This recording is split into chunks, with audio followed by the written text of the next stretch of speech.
ensemble. Allez. 1, 2, 3. Hip. Genou. Et lancé. Genou. Et lancé. Genou. Et lancé. Oui. C'est un film tellement attendu parce qu'on adore Lucas Dont qui nous revient après la Caméra d'Or pour Girl et le Grand Prix du Festival de Cannes pour Close. On s'en souvient, c'était en 2022. Lucas revient avec deux comédiens formidables, c'est Emmanuel Macia et Valentin Campagne, et c'est un film qui s'appelle Coward. D'abord, Lucas, c'est une histoire extraordinaire. On est dans la Première Guerre mondiale, mais tout a démarré avec une photo d'époque où tu as découvert qu'il y avait des spectacles pour les poilus, on disait, qui allaient au combat, dans les tranchées. Oui, c'est vrai. En fait, j'ai découvert un photo en noir et blanc d'une groupe de soldats juste derrière le front, dans un camp où ils attendaient avant d'aller au combat. Et là, en fait, ils avaient transformé les box de munitions en podium. Ils avaient fait des jupes avec des sacs de sable. Et en fait, ils étaient en train de monter un petit spectacle pour les autres. Et moi, j'avais jamais vu ces photos-là. Et quand même, le Première Guerre mondiale est très dans nos consciences comme Belges, parce que en fait, le conflit était vraiment combattu sur notre terre.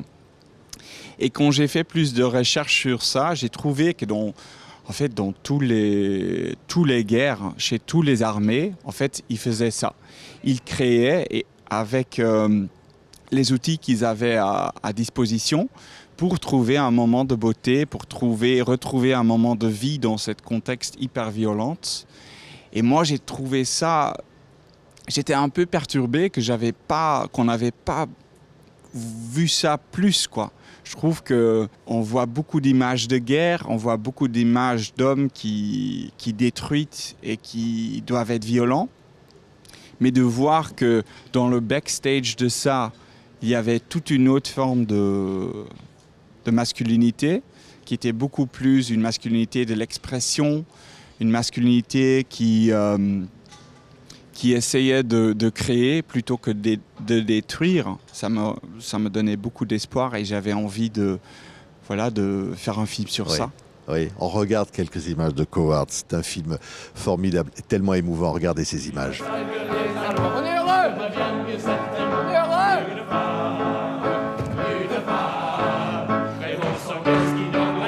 On est heureux.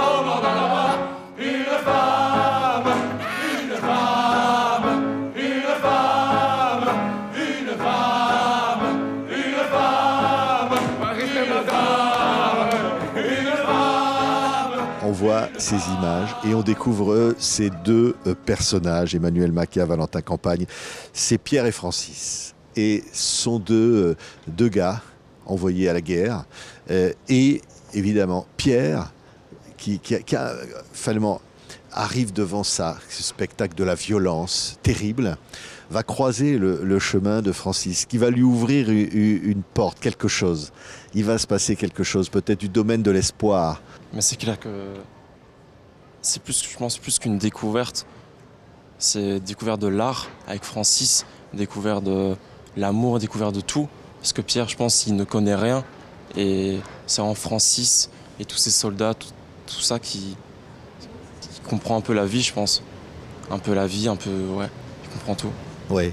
Et Francis va lui ouvrir cette porte comme ça, qui au fond une porte de l'espoir. Et c'est vrai, à travers l'art, Francis va lui imaginer, on peut jouer, on peut danser, alors que la guerre est là. Surtout, Francis, il lui fait découvrir les émotions aussi énormément. Parce que Pierre, il a tout à l'intérieur, il n'y a rien qui sort. Et Francis, il voit qu'il y a tout à l'intérieur. Et donc, il va le voir. Et voilà, quoi, j'ai l'impression que c'est beaucoup la découverte des émotions, d'accepter d'être doux, d'accepter d'être... Enfin, voilà, quoi. De se découvrir. L'amour est l'amour. Ah bah oui. L'amour, Lucas. Oui, c'est vrai. En fait, il y a quelque chose pour moi qui a une grande contradiction. C'est que dans cette époque-là, tu vois, dans les années 10, la guerre, c'était une manière pour des jeunes hommes de se rencontrer, des jeunes hommes des contextes très différents. Dans une époque où l'amour queer était étaient punis, réprimandés. Et en fait, dans la guerre, ces hommes-là pouvaient se rencontrer. Et donc, étrangement, ce moment de grande violence était aussi un moment de possibilité pour ces hommes-là, où ils pouvaient vivre une histoire, même sachant que quand la guerre finira, qu'ils devaient retourner à leur vie d'avant et que probablement cette histoire finirait. Oui. Donc pour moi, ça, je trouvais ça une très beau contradiction pour écrire dessus et pour créer ce film. C'est vrai que dessus. On va pas raconter, mais il peut y avoir l'après. Et c'est très, très émouvant dans le film. Il y a des scènes très, très émouvantes.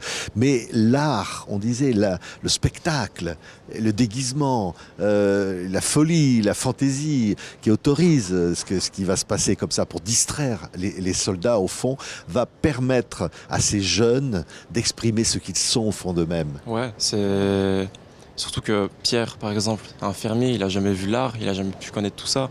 Et que, comme Lucas disait, c'est vraiment des hommes qui viennent de partout, dans la Belgique, peut-être d'autres pays, et qui peuvent découvrir une forme d'art. Donc ouais, ça peut clairement... Ouais. Et puis, là, ils n'avaient pas le droit de pleurer. C'était vraiment réprimandé, ils étaient punis s'ils pleuraient. Et ils avaient le droit de pleurer uniquement quand il y avait des spectacles ou quand il y avait de la musique. Ou c'est ça, non? C'est vrai que les émotions étaient vues comme quelque chose de contaminable. La guerre, bien sûr, c'est un endroit où on demande aux hommes de represser ce qu'ils ressentent pour pouvoir continuer. Parce que si on doit être capable de tuer ou détruire, il faut que nos émotions soient complètement repressées. Et en fait, ces spectacles, ce moment de création, c'est un moment où ils peuvent s'exprimer pour une fois.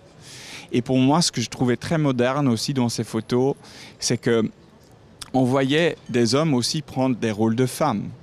Parce que les femmes ne pouvaient pas venir si proches du front.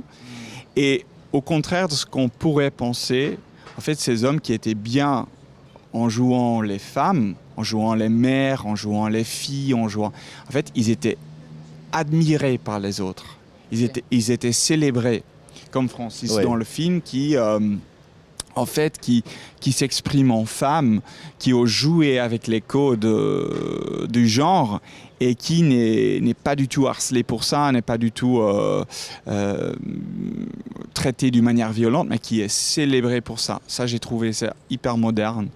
Même si c'est un film du passé, je trouve que ça nous montre que la passé, à certains moments, a été peut-être plus moderne que le présent. Oui, et c'est magnifique. Jouer dans ce film avec Lucas, l'univers de Lucas, ça a été quoi pour vous, l'expérience comme ça de cinéma?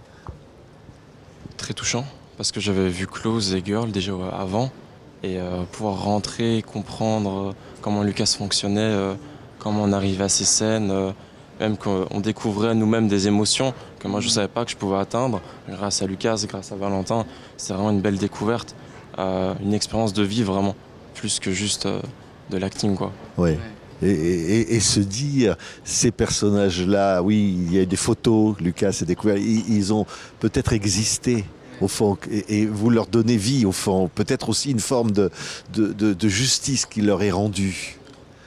Ben, on espère, hein. Franchement, on espère, tu vois, c'est exactement ce que disait Lucas, dans le sens où moi non plus, je savais pas du tout que ça existait à cette époque, des spectacles, des shows, enfin voilà quoi, pendant la Première Guerre mondiale, donc j'espère qu'on lui donne vie, ouais. Avec grand plaisir.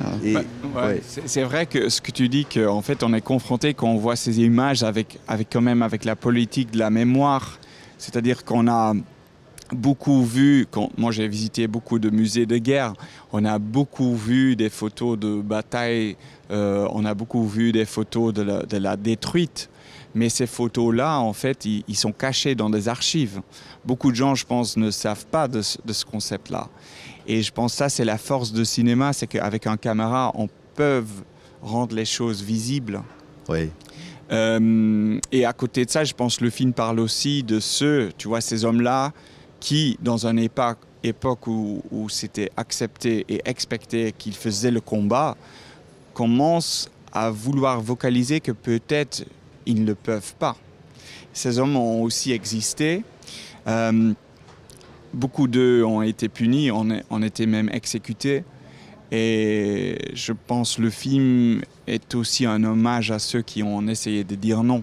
Et que l'amour est plus fort, que l'amour peut vivre, et y compris là, c'est un amour queer, c'est un amour entre deux jeunes hommes. Oui, et je pense que, queer ou pas queer, je pense que le film parle de l'amour comme quelque chose qui demande beaucoup de courage. Parce que si on veut aimer, en fait, on doit être vulnérable. Aimer quelqu'un, ça veut dire se montrer à quelqu'un complètement, même les choses qu'on compte comme notre faiblesse. Et donc, il y a une vraie question dans le film, c'est que est-ce que les personnages trouvent le courage de vraiment s'aimer? Ouais, merci. Merci à tous les trois. C'est Coward, magnifique film, événement du Festival de Cannes et l'univers de Lucas Dont qui est de retour et qu'on aime tant. Et voilà, et vous allez adorer ce film. Merci beaucoup Emmanuel, Valentin et Lucas. Merci beaucoup.